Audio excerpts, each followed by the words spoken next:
Welcome to Rant Along with Gummy. He's not a nice man. Anyway, so subject of today. A few things we've got going on. A little bit of a update, etc, etc. So first off is Louis' gun. Yeah, we're building Louis a black and red hybrid, and Louis wants a stock on the back here, mate. I can't put a stock on here. There's nowhere for me to mount it to. All we have is this tiny little screw that is set in plastic. If I use that as a mounting point for a stock, the first time you even lean on the stock, that will just get pulled out and it will break this. Now, another thing I can do is make a metal ring, press the metal ring into the body, but then the metal ring will cover up this slot that we've made to show off the red fire chamber. But a simple solution is a kick-up. Kick-ups work brilliantly. They are ultimately the best stock you can have on a paintball gun. No part of your paint mask will touch the bottle. You can rest your chin on the bottle, which gives you a nice composition. You will always be in the same place at the same time. It is an aid to accuracy. I don't even want to go down why you should not have a stock on your paintball gun if you are wearing a hard mask. I can't be asked because no one listens anyway. But this is absolutely perfect. It's natural, it's pointy, it works exceptionally well. That is a little kick up down there, although this kick up, one of the holes is threaded. I gave this to someone, and the act of just putting a screw into aluminium, the threads are already there, all you got to do is turn it, is just beyond.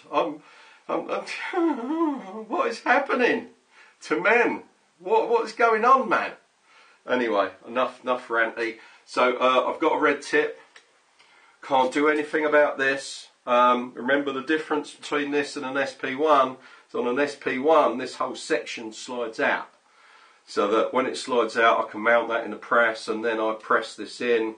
That's a 5-ton press I use.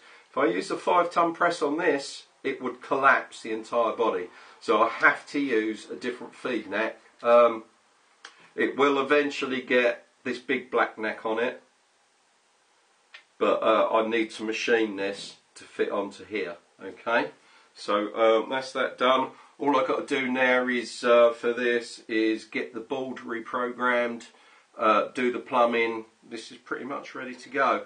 But I've just bought a new laptop and I've just switched it on, and now it says recovering. Recovering from what? I don't know. Maybe it was a night out. Let's take this off. Okay, so that's Louis' gun. Next one we've got going on is the old, the first rough out of this one. This is now a full working paintball gun. This is where I gas it up and it leaks. But you know me, fouls and failures and success all on YouTube. It's what it's about, right? And someone said mechs were slow. Anyway. If you need a fast gun, man, what do I need to say? So this will be our carbon fibre tube. This is what our silencer is going to be made from. This fits absolutely lovely over here.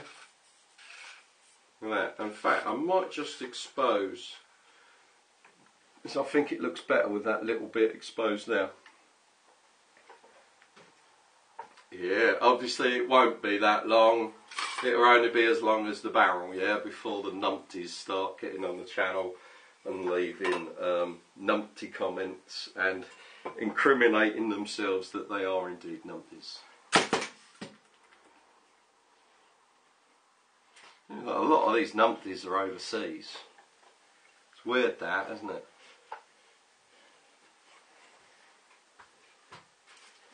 Right, anyway, so that's that one done. That's almost ready to rock and roll as well. I've got to make you a bolt for that though. I need a bolt with a high diffusion rate, because I want to laminate the airflow when it hits the ball. If I can get that done, it's my new word. if I can get that done, then that'll make the gun even more quiet.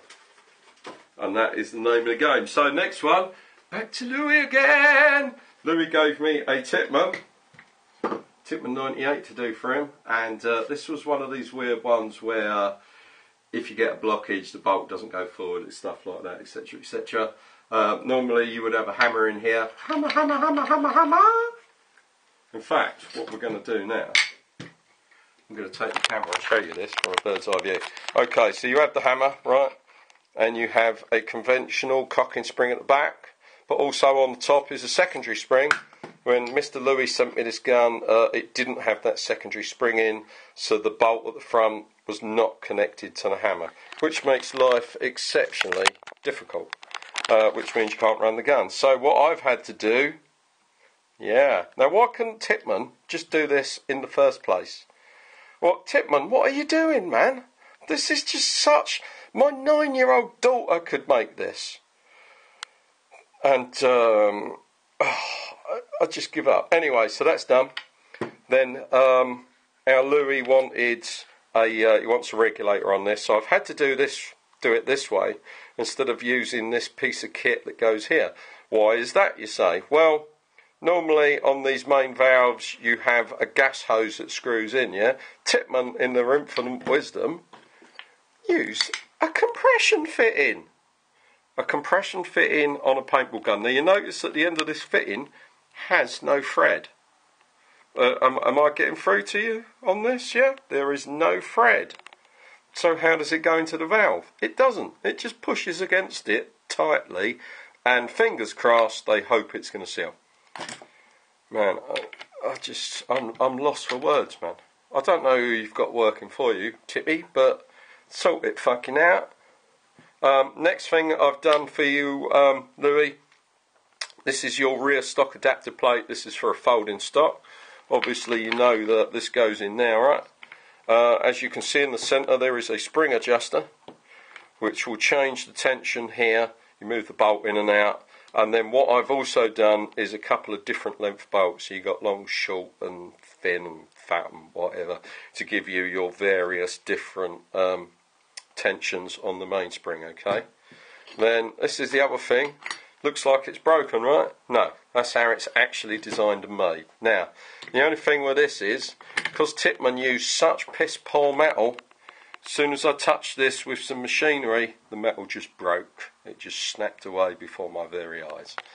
Anyway, so I'll be reassembling this tomorrow. Close up. Oh, scary. I'll be reassembling this Tippmann over the weekend. So we get this done for you and rock and rolling. Still waiting for my fucking pack of assorted springs to turn up. Doesn't turn up soon, I'm going to have to make a spring because it's going on far too long. I will probably make for you for this as well a bolt set. Of course I do have your on-off ASA to go on here, that's no problem. You do have a thing about stocks though, don't you? Stocks and paintball guns. Girlfriend. They don't go together at all. So, last but not least, Mr. Burton, I do have all your parts ready, but the coup with me is I'm up and out of the house before the post office opens, and then by the time I get back, the post office is closed. So fingers crossed I can get to the post office tomorrow. But I live in Hicksville, so I'll probably get to the post office and it's been rampaged by a bunch of killer sheep. So that's all ready to go. Your 2 springless bolt guides are done. Pistons are done. New seals fitted. Piston bush seal fitted as well. Okay. That's everything for today. Maybe soon my computer will start working again, even though it is a brand new one. Oh, king of luck to you. As well as getting a knock on the door at 6 o'clock this morning saying, "Hello, gas man, I'm here to change your meter." See, they're getting better. They're getting better. They're getting like little vampires' teeth. Look. I'm a Viking. I'll see you later, lads. Ta-da. I feel the same.